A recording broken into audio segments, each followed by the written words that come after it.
William Wordsworth was a lake poet, and in fact most of his poems collected in the lyrical ballads are set in the countryside, but one specific poem is set in London, and it is upon Westminster Bridge. In this poem, Wordsworth, who came from the countryside, shows his awe, his love for the atmosphere that London can give him at dawn.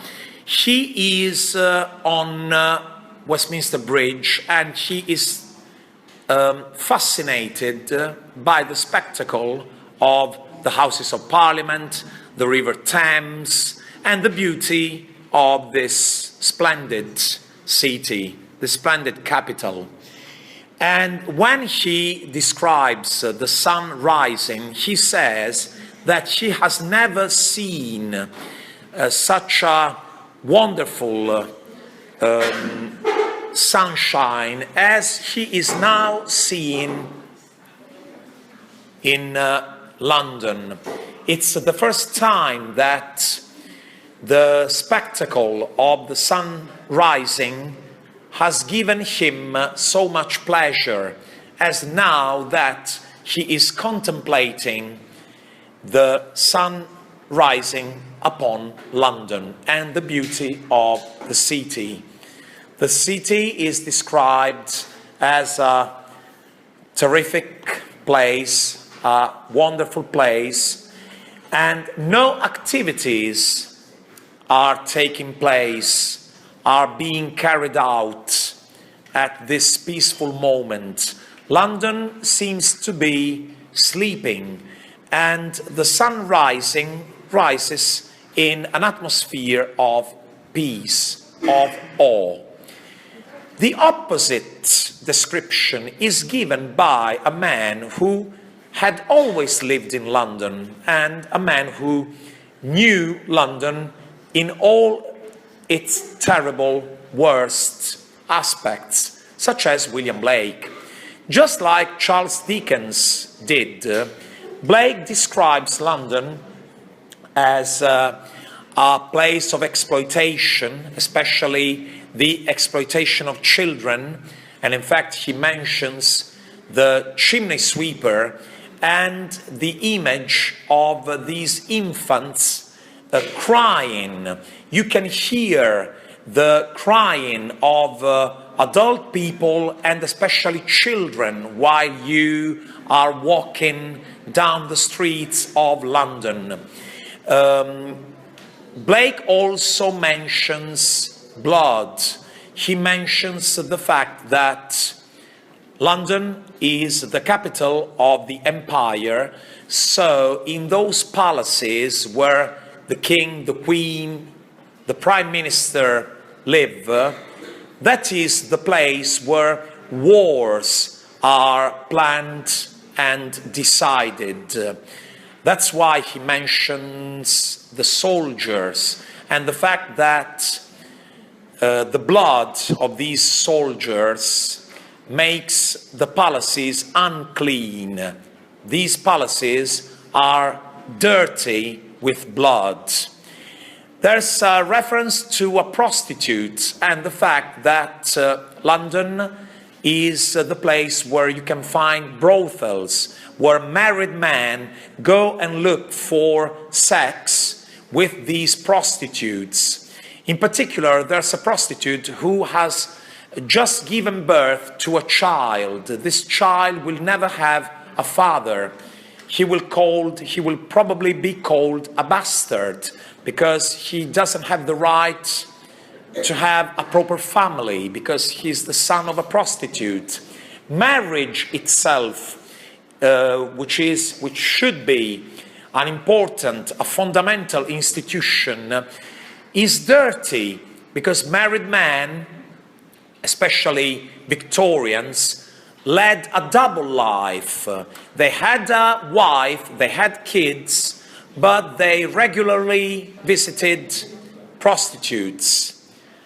And finally, in the first stanza, we find a reference to commerce. Everything has a market value in London. Each street is chartered. In each street you find shops, you find commercial activities. The Thames itself, the Thames is a river, so it should be a natural element. Not in this case, because also the Thames is used for making money, is used for commercial purposes. William Blake was an early romantic poet. He was a sort of multimedial artist because he was an engraver, and in fact he was able to paint and to engrave especially wood. He was a poet, he was a musician. It's very easy to look for illustrations, pictures connected to each of his poems, and most of his poems look like songs. If we take, for example, The Lamb is addressed to a sweet animal, a lamb, and there's a voice, which should be the voice of the poet, the speaking voice of the poet, who asks the lamb, "Little lamb, who made thee? Do you know who made thee?" He is referring to God. He is asking the little lamb if she knows who was his creator, that is God. The lamb does not know the answer, so the poet says, "I will tell you, little lamb. She is called by your name." And in fact, Jesus Christ called himself Agnus Dei, the Lamb of God, God's Lamb. And there's a connection between Jesus Christ, the act of creation, a child, a lamb, a poet. A poet, just like a child, has this power of imagination which makes him able to create new things, new words. So this is something a child shares with Jesus Christ, who is the creator of the universe, and the poet. The poet is also a creator because he has the power of imagination. The Lamb is one of the songs of innocence, but we know that for each song of innocence we can find the correspondent song of experience. The lamb corresponds to the tiger. What strikes us is that this poem has only questions, no answers. In the tiger, the protagonist is this fierce animal which is sublime. The definition of sublime was given by Edmund Burke in his essay on the sublime. The tiger burns bright in the forests of the night. The tiger is a terrible animal. Nobody knows who created the tiger, but the poet says we can imagine that even the creator who made the tiger was shocked. Even the creator probably repented for creating such a terrible, hateful animal as the tiger was. The tiger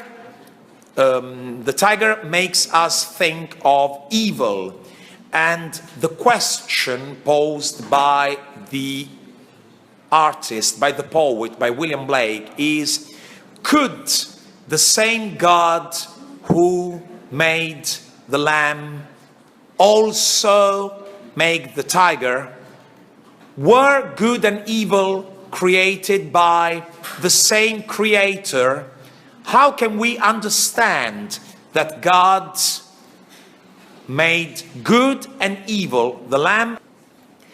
If we have a look at another couple of poems, one taken from the Songs of Innocence and the other taken from the Songs of Experience, that is Infant Joy and Infant Sorrow. Let's first have a look at Infant Joy. Infant Joy is about the poet addressing a 2-day-old child, a newborn child, a baby, who still cannot speak and still doesn't have a name, but the poet says, I will call you Joy, because you are joyful, because you are a newborn child, and you must be happy because you were born. If we have a look at Infant Sorrow, which is the corresponding Song of Experience, Infant Joy becomes Infant Sorrow. When the newborn baby is born to life, his parents, his mother, his father, are not happy. They weep, they cry, and the first thing the baby experiences is being wrapped around some clothes, which make him feel very uncomfortable. So this is what means being born into a dangerous world. The baby is sorrowful, the baby is unhappy, because he knows that now he belongs to this world, which is a world of dangers, a world of hate, a world of misery.